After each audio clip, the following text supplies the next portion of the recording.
which of course would be me, and I had to research breast pumps. No. Had no idea how they worked or anything like that.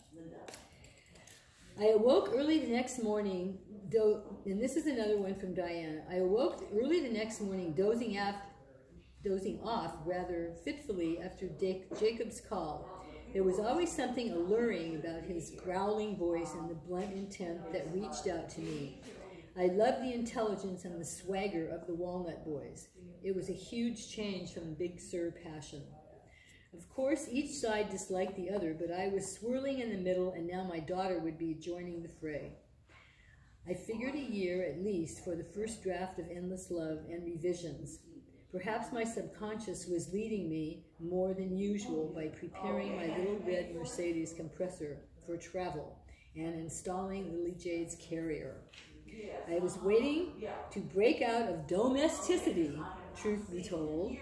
This was the longest time that I had gone without a visit to the City of Angels, with the exception of a short meeting about Louise's dog park project.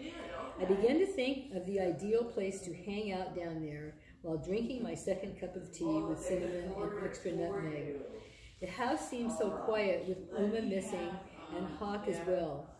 Lily Jade had awakened early, and we completed her feeding in record time. Annika was doing laundry for her tiny clothes, with a few of my things thrown in.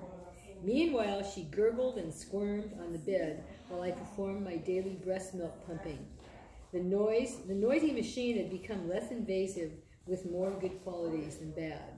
I had begun to stock up the freezer with containers, which gave me more confidence. So now she's actually, jumping into all of this, right? Which was also quite interesting. So now we go along, and I can't actually tell you too much about. Hi. Hello. Sorry, I work here. Oh, okay. I'm just looking for these. I'm sorry to interrupt. That's okay. No worries. We go along as the story proceeds, and there was something very interesting that happens, which I won't tell you about, but the result of it is what you're going to hear now. Anthony Bravano called Orange County, California, USA, at midnight, local time. He was feeling no pain and assisted by Moss dialing the right number. The clouds were thick outside the port window, and the drops covered the glass. It would soon be dawn in Sicily.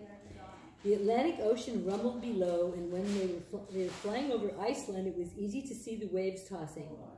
Anthony had never been on an airplane this size, and certainly not this caliber. He soaked it all up like a sponge and kept his whistle wet with good bourbon. Moss was careful to feed him rich cheeses and meats with dense bread so that his passenger was able to function. Donnie answered after several rings, grabbing the phone from the rickety nightstand. He was groggy from a snoring sleep and several tall buds. He could hear the noise from some kind of engine as Anthony yelled into the phone. "Hey there, Don, how's it going?" "Okay, boss, we were wondering if you forgot us down here." "Sorry, didn't get that. Say it again. I'm in a plane over the ocean." "What are you doing there?" said Donnie. "You're supposed to be taking care of this mess with the land." Gino rolled over and opened his eyes. "Never you mind. Just do as I tell you. Let her go." "What do you mean, the woman and her kid?"